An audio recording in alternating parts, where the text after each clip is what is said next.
Welcome again students. और आज की इस वीडियो में हम करने वाले हैं चैप्टर 2 क्लास 9 क्या हमारे आसपास के पदार्थ शुद्ध हैं उसका पार्ट 2। पार्ट फर्स्ट में हम शुद्ध पदार्थ और अशुद्ध पदार्थ के बारे में पढ़ चुके हैं। शुद्ध पदार्थ में हमने तत्व और यौगिक के बारे में पढ़ा और अशुद्ध पदार्थ में हम मिश्रण के बारे में पढ़ चुके हैं। और मिश्रण भी हमने दो प्रकार का पढ़ा, समांगी और विषमांगी मिश्रण। इसके अलावा हमने धातु, धातु और अधातु उन सब के बारे में पढ़ा है। और अगर आपने वो वीडियो नहीं देखी है तो उसका लिंक आपको डिस्क्रिप्शन बॉक्स में भी मिल जाएगा और साथ ही आपको आपकी स्क्रीन के ऊपर आई बटन में भी वो लिंक डिस्प्ले हो रहा है, वहाँ पर क्लिक करके आप पार्ट फर्स्ट देख सकते हो। और इस पार्ट में हम विलयन, कोलाइड और निलंबन के बारे में पढ़ेंगे। So now let's start. विलयन, विलयन क्या होता है?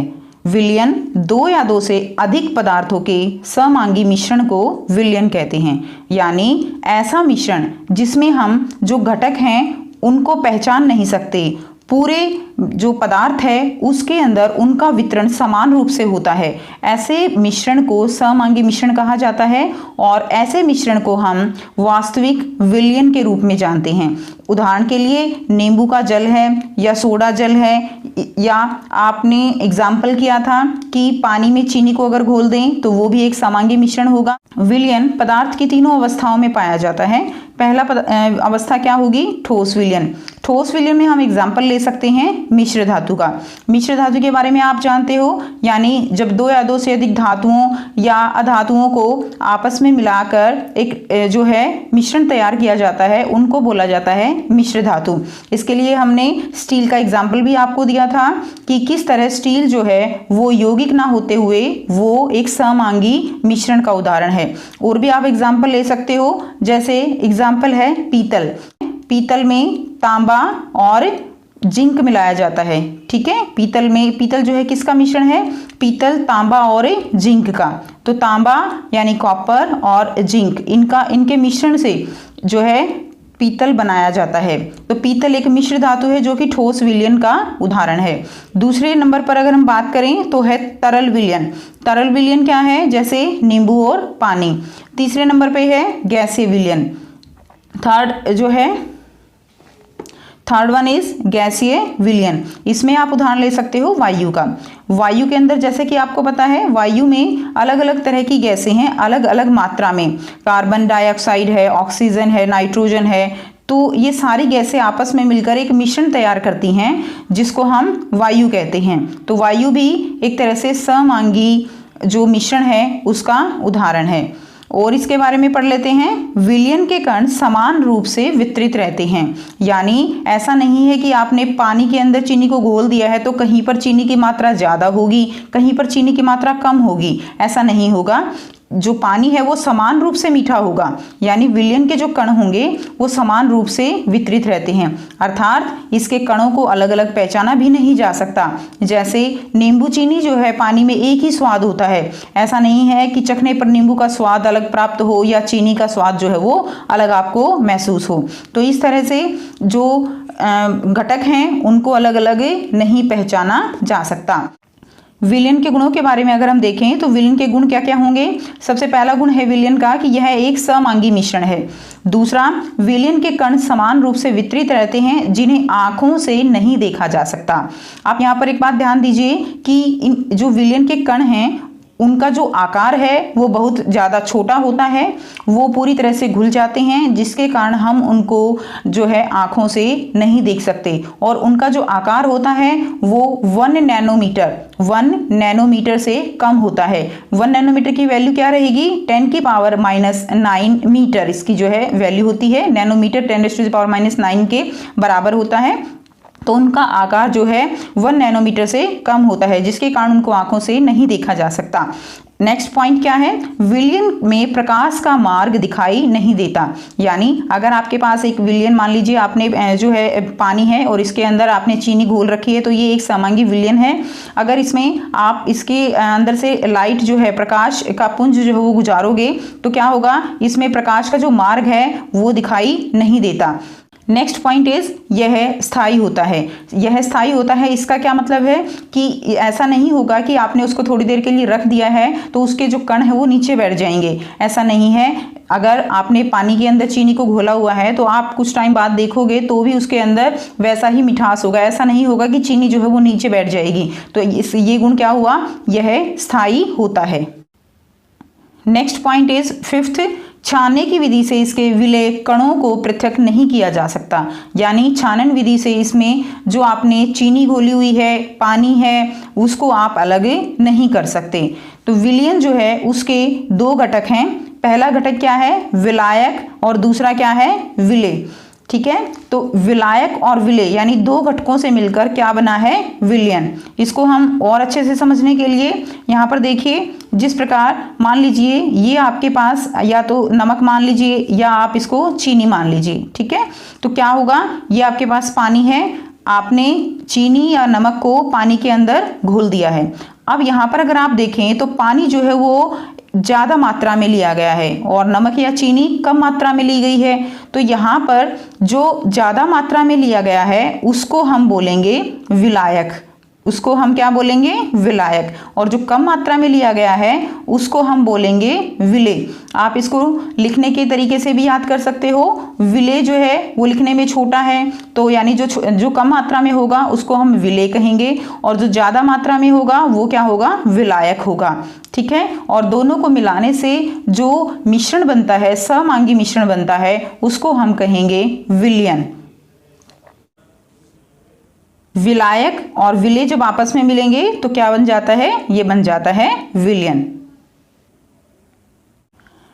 फर्दर विलयन को हम तीन भागों में बांट सकते हैं। पहला क्या है, संतृप्त विलयन। संतृप्त विलयन कौन सा विलयन होता है, वह विलयन जिसमें दिए गए निश्चित ताप पर विलेय पदार्थ जब और नहीं घुलता, तो ऐसे विलयन को संतृप्त विलयन कहते हैं।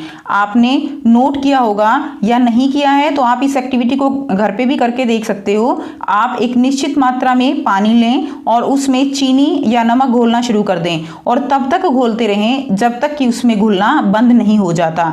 एक ऐसा पॉइंट आएगा कि जब उसके अंदर चीनी या नमक जो है पानी में घुलना बंद हो जाएगा, उस समय जो विलयन तैयार हुआ है उस विलयन को बोला जाता है संतृप्त विलयन। सेकंड पॉइंट क्या है, असंतृप्त विलयन। जैसा कि अभी हमने संतृप्त विलयन पढ़ा, इसी का उल्टा क्या हो जाएगा, असंतृप्त विलयन। यानी जब तक उसके अंदर विलेय पदार्थ की मात्रा जो है वो घुल रही है, यानी यदि एक विलयन में विलेय पदार्थ की मात्रा घुलने की क्षमता से कम हो तो ऐसा विलयन क्या कहलाएगा, ऐसा विलयन असंतृप्त विलयन कहलाएगा। यानी जब तक विलयन संतृप्त नहीं होता तब तक वह असंतृप्त विलयन कहलाएगा। तीसरा जो प्रकार है वो है अति संतृप्त विलयन। अति संतृप्त विलयन का क्या मतलब है, यदि किसी विलयन में विलेय पदार्थ की मात्रा संतृप्त स्तर से अधिक हो तो इसे अति संतृप्त विलयन कहते हैं। यानी इसको समझने के लिए हम क्या करेंगे, हमने अभी जो संतृप्त विलयन तैयार किया है, यानी जिसमें पानी लिया था और उसमें चीनी और या नमक उसको घोला था और एक संतृप्त विलयन तैयार किया। अगर हम उसका तापमान बढ़ा दें यानी उसको गर्म कर दें तो आप देखोगे कि उसके अंदर और भी ज़्यादा चीनी या नमक जो है वो घुल जाएगा। ठीक है, अब इस कंडीशन में जो विलयन तैयार होगा उसको हम बोलते हैं अति संतृप्त विलयन। नेक्स्ट पॉइंट इज घुलनशीलता। घुलनशीलता क्या होती है, विलेय पदार्थ की वह मात्रा जो दिए गए ताप पर संतृप्त विलयन में उपस्थित है। यानी जो विलेय क्या है हमारे पास, जो कम मात्रा में है, यानी नमक कह सकते हो या चीनी कह सकते हो। नमक या चीनी हमने किस में घोली है, हमने पानी में घोली है। पानी क्या है, पानी विलायक है। तो पानी में घुलने वाली चीनी या नमक की मात्रा, ठीक है, दिए गए तापमान पर जितनी है वो क्या कहलाएगी, उसकी घुलनशीलता। यानी जो हमारा विलायक है, ठीक है, विलायक की कितनी टेंडेंसी है, कितनी उसकी क्षमता है एक विलेय पदार्थ को अपने अंदर घोलने की, वो क्षमता कहलाती है घुलनशीलता। हम यहाँ पर एक एग्जाम्पल लेते हैं। मान लीजिए आपके पास पानी की जो मात्रा है वो आपने ली है 50 ml और उस 50 ml में आपने जो है 100 ग्राम जो सॉल्ट है, नमक है, उससे आपने एक संतृप्त विलयन तैयार किया है। ठीक है, तो अब इसकी घुलनशीलता आप कैसे बताओगे? तो जो 50 ml पानी है, एक निश्चित तापमान पर 100 ग्राम उसकी क्या है घुलनशीलता, क्योंकि 100 ग्राम जो आपने विलेय लिया है उससे उसका एक संतृप्त विलयन तैयार हो गया है। तो ये क्या कहलाएगी? उसकी घुलनशीलता कहलाती है। घुलनशीलता को दर्शाने के लिए काफ़ी तरीके हैं, लेकिन हम यहाँ पर 2 तरीकों के बारे में ही पढ़ेंगे। पहला इसमें जो वे है वो क्या है? द्रव्यमान विलयन के द्रव्यमान प्रतिशत जो है कैसे निकालेंगे? विलेय पदार्थ का द्रव्यमान बटे में विलयन का द्रव्यमान गुणा में 100। ठीक है। दूसरा है आयतन प्रतिशत निकालना हो तो कैसे निकालेंगे? उसके लिए हमारे पास जो सूत्र है विलेय पदार्थ का द्रव्यमान बटे में विलयन का आयतन गुणा 100। ठीक है। तो इस तरह से हम किसी भी विलयन की सांद्रता निकाल सकते हैं, और हर एक विलायक की अपनी एक घुलनशीलता होती है एक निश्चित तापमान पर। इस बात को आप ध्यान रखेंगे कि विलायक जो होता है उसकी अपनी एक घुलनशीलता होती है। अभी हमने समांगी मिश्रण के बारे में पढ़ा, और अब हम पढ़ेंगे विषमांगी मिश्रण के बारे में, जिसमें हम 2 तरह के जो मिश्रण हैं उनके बारे में पढ़ेंगे। पहला क्या है? पहला होगा कोलाइडल और दूसरा है हमारा निलंबन। तो फर्स्ट हम पढ़ लेते हैं कोलाइडल विलयन के गुणधर्म। कोलाइडल विलयन क्या होता है? यह एक विषमांगी मिश्रण होता है। इस बात पे आप नोट कीजिए, यह एक विषमांगी मिश्रण होता है। सेकंड पॉइंट क्या है? इनका आकार छोटा होने के कारण इन्हें आंखों से नहीं देखा जा सकता। जैसे कि मैंने आपको बताया था, विलयन का जो कण है उनका जो आकार होता है वो 1 नैनोमीटर से जो है छोटा होता है, लेकिन जो कोलाइडल विलयन है उनके जो कणों का आकार है वो 1 नैनोमीटर से 100 नैनोमीटर के बीच का जो है आकार होता है। तो ये आकार भी इतना छोटा है कि हम इनको आंखों से नहीं देख सकते। ठीक है। नेक्स्ट पॉइंट, थर्ड पॉइंट क्या है? थर्ड पॉइंट इज ये प्रकाश के मार्ग को दृश्य बनाते हैं। यानी जहां अगर कोलाइडल विलयन है और उससे हम प्रकाश जो है गुजारते हैं तो वो मार्ग जो है वो हमें वो रास्ता वो मार्ग हमें दिखाई देता है, और इस प्रभाव को हम टिंडल प्रभाव बोलते हैं, जिसके बारे में हम अभी जो है आगे पढ़ेंगे। नेक्स्ट पॉइंट फोर्थ इज छानने की विधि से इसके कणों को पृथक नहीं किया जा सकता। तो देखिए विलयन के कणों को भी छानने की विधि से पृथक नहीं किया जा सकता था, क्योंकि उनके कणों का आकार भी जो है वो कैसा था? छोटा था। और इसी तरह जो कोलाइडल विलयन है वो विषमांगी होते हुए भी उसके जो कण हैं वो छोटे हैं, जिसके कारण इसको छानने की विधि से अलग नहीं किया जा सकता है। नेक्स्ट पॉइंट इज ये टिंडल प्रभाव दिखाते हैं। ठीक है, टिंडल प्रभाव दिखाते हैं। नेक्स्ट कोलाइडल विलयन के संगठक क्या क्या होते हैं? तो कोलाइडल विलयन के भी 2 संगठक होते हैं। जिस प्रकार विलयन में विलायक और विलेय 2 संगठक होते हैं, इसी तरह कोलाइडल में भी 2 संगठक होते हैं। पहला है प्रक्षिप्त प्रावस्था। प्रक्षिप्त प्रावस्था यानी डिस्पर्स्ड फेज। ठीक है, विलेय पदार्थ की तरह का घटक या प्रक्षिप्त कण जो कि कोलाइडल के रूप में रहता है उसे प्रक्षिप्त प्रावस्था कहते हैं। यानी प्रक्षिप्त प्रावस्था की तुलना आप विलेय पदार्थ से कर सकते हो। विलेय पदार्थ जो कम मात्रा में होता है, उसी तरह जो विलायक में घुलता है, उसी तरह प्रक्षिप्त प्रावस्था जो फेज है, प्रक्षिप्त प्रावस्था जिसको हम बोलते हैं वो होता है। तो यानी विलेय पदार्थ की तरह का घटक है और इसे हम प्रक्षिप्त प्रावस्था कहते हैं। कोलाइडल का दूसरा घटक है परिक्षेपण माध्यम।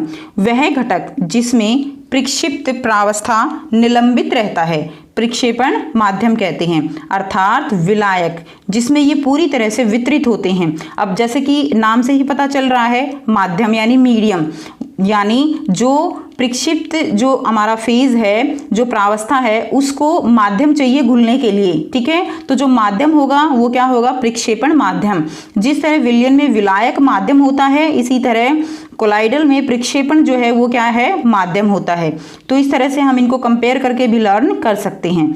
नेक्स्ट आता है टिंडल प्रभाव। तो टिंडल प्रभाव क्या होता है? टिंडल प्रभाव होता है कि कोलाइडल के जो छोटे छोटे कण हैं वे प्रकाश की किरणों को फैला देते हैं। एक्चुअली होता क्या है कि जो हमारे पास कोलाइडल विलयन होता है उसके कणों का आकार थोड़ा बड़ा होता है, किससे? विलयन के कणों से। अब उनके कण जो हैं वो जब प्रकाश की किरण आती है तो उसकी प्रकाश की किरण से टकरा के जो किरण है वो क्या हो जाती है? वो कण जो है फैल जाते हैं, और इस प्रकार जो प्रकाश की किरण का फैलना है वही क्या कहलाता है? टिंडल प्रभाव कहलाता है। और इसके लिए आप जो है वर्किंग एक मॉडल देख सकते हो, उसका लिंक अभी आपकी जो ऊपर स्क्रीन है उसमें आई बटन में उसमें लिंक है, वहां पर विजिट करके आप इस प्रैक्टिकल को, आप इस मॉडल को देख सकते हो और टिंडल प्रभाव को एकदम क्लियर जो है यहाँ से टॉपिक को कर सकते हो। टिंडल प्रभाव की खोज ये किसने की थी? टिंडल नामक वैज्ञानिक ने की थी। टिंडल प्रभाव दर्शाने वाले कोलाइड्स के कुछ सामान्य उदाहरण हैं, जैसे दूध है, दूध एक कोलाइड है, ठीक है। यानी आप देखिए अगर आपके पास पानी है और उस पानी के अंदर अगर आप थोड़ा सा दूध डाल देते हो तो वो कोलाइड बन जाता है। इसी तरह अगर आप पानी के अंदर मैदा डाल देते हो वो भी एक जो है कोलाइड बन जाएगा।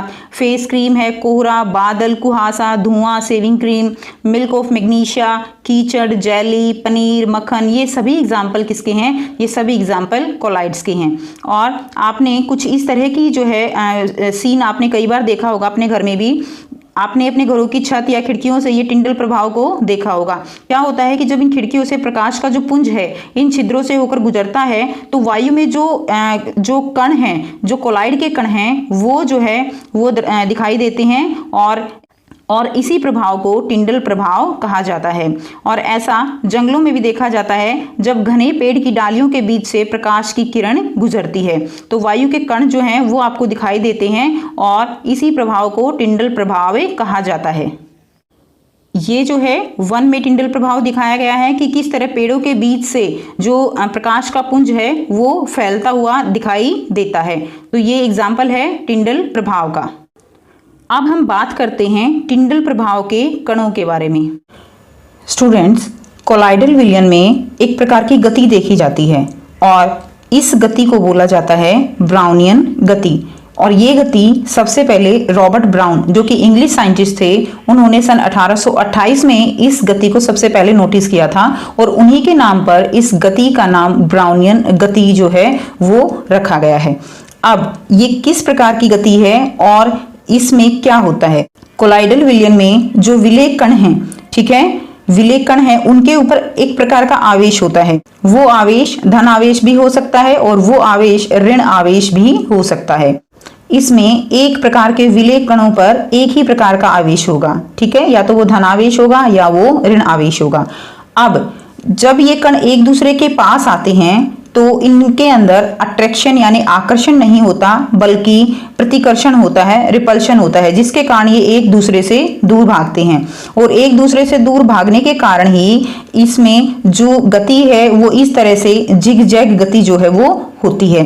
और इस जिग जैग गति के कारण ही जो कोलाइडल विलयन है वो स्थायी होता है, यानी उसको कुछ देर रखने के बाद जो विलेय कण हैं वो नीचे नहीं बैठते और इसी के कारण ये जो है कोलाइडल जो विलयन है उसको स्थायी बना देते हैं।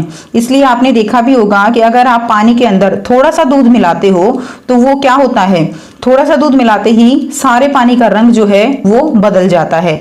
उसका यही कारण है कि उसके अंदर ब्राउनियन गति होती है। और इस तरह की गति आपने थिएटर हॉल जो सिनेमा है उनके अंदर भी देखा होगा कि जब स्क्रीन के ऊपर लाइट गिरती है तो आपने वहां पर धूल के कण जो है वो इधर से उधर भागते हुए देखे होंगे। वो जो कण जो वायु के अंदर कोलाइडल जो कण हैं उन्हीं के कारण वो उस तरह की गति जो है वो दिखाई देती है और इसी गति को बोला जाता है ब्राउनियन गति। अब हम कुछ एग्जाम्पल देख लेते हैं कोलाइड्स का। तो कोलाइड्स में यानी प्रक्षिप्त प्रावस्था जिसको विलेय का नाम दिया गया है, प्रक्षेपण माध्यम जिसको विलायक का नाम दिया गया है। अगर विलेय द्रव अवस्था में है और विलायक गैस अवस्था में है तो उसको बोला जाता है एरोसोल। उसमें एग्जाम्पल हम ले सकते हैं धुंध या बादल।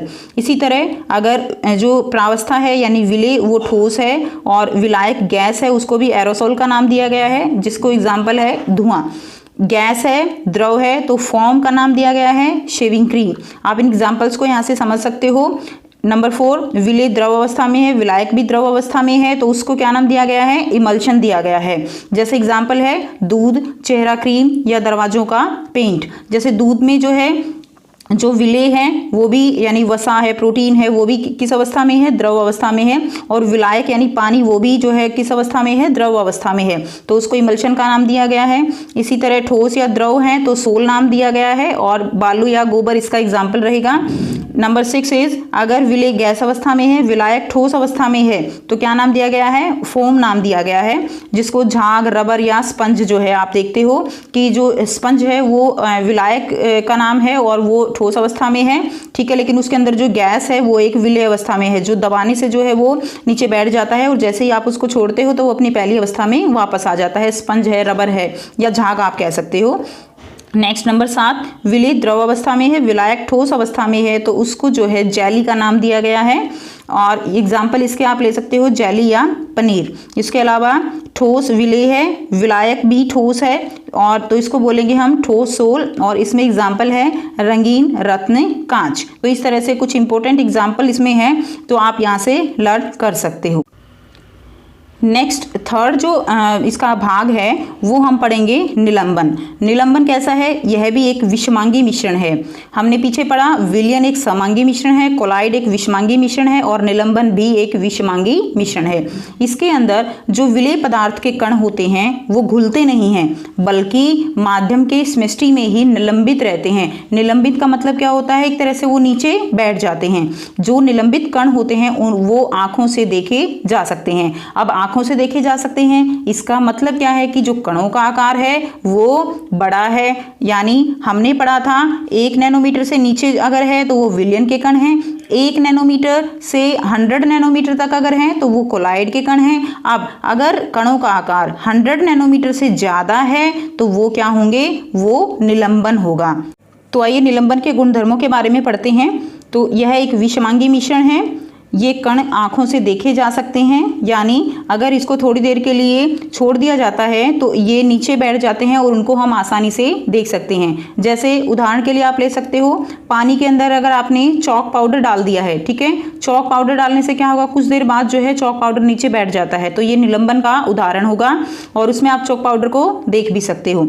नेक्स्ट वन, इनके निलंबित कण जो है वो प्रकाश के किरण को फैला देते हैं।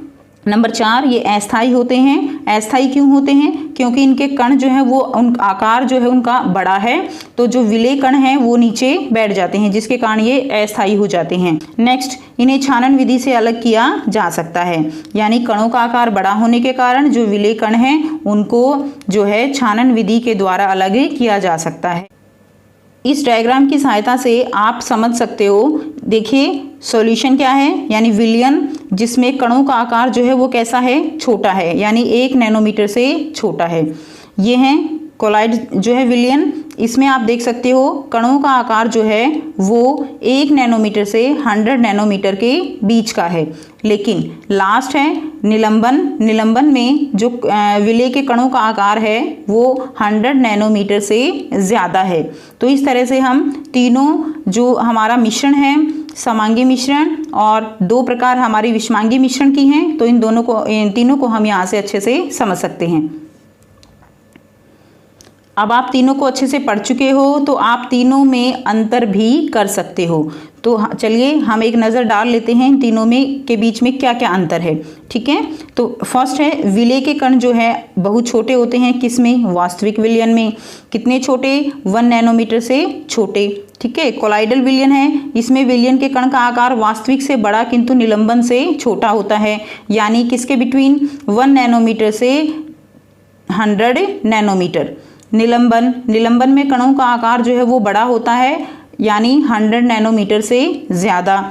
सेकंड क्या है, विलेय कण नंगी आंखों द्वारा नहीं देखे जा सकते। कोलाइडल कण भी नंगी आंखों से नहीं देखे जा सकते, लेकिन हम इनको सूक्ष्मदर्शी की सहायता से देख सकते हैं।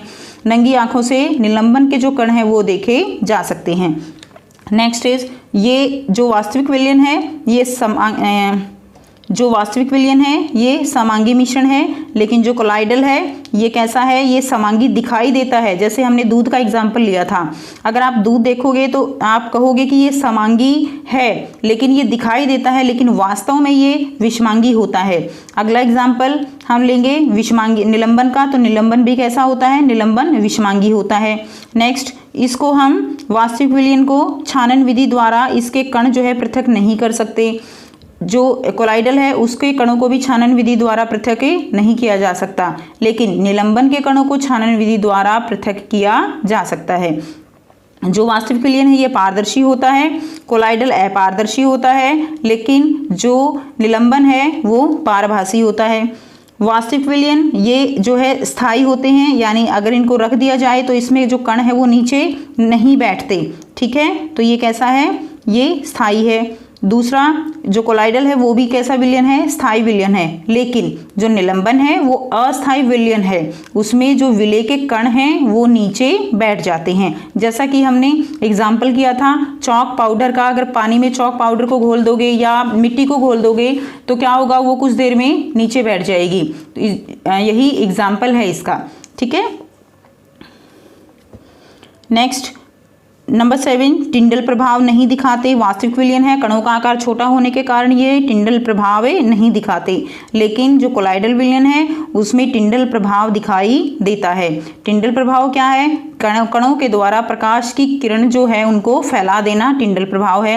अब इसमें अगर आप निलंबन की बात करेंगे तो निलंबन में टिंडल प्रभाव दिखाई व नहीं दिखाई दोनों अवस्था हो सकती हैं, यानी ये कणों के आकार पर निर्भर करेगा। अगर कणों के आकार कोलाइडल के आसपास हैं, यानी ज़्यादा बड़े नहीं हैं, तो टिंडल प्रभाव दिखाई दे सकता है, लेकिन अगर कणों के आकार बहुत ज़्यादा बड़े हैं तो उसमें टिंडल प्रभाव दिखाई नहीं दे सकता, यानी दोनों तरह की सिचुएशन इसमें हो सकती है। अब आपके लिए एक क्वेश्चन है जिसका आंसर आपको कमेंट बॉक्स में कमेंट करके देना है। क्वेश्चन है आपके लिए कि जो मक्खन है, मक्खन उसको आप किस कैटेगरी में रखेंगे। ठीक है, मक्खन को आप किस कैटेगरी में रखेंगे, वास्तविक विलयन है, कोलाइडल है या निलंबन है। तो इसका जो आंसर है वो आपको कमेंट करके ज़रूर बताना है। और नेक्स्ट वीडियो में हम करेंगे पृथक्करण की विभिन्न विधियां और भौतिक परिवर्तन और रासायनिक परिवर्तन के बारे में भी पढ़ेंगे। उसके लिए आपको करना है चैनल को subscribe. Thanks for watching this video.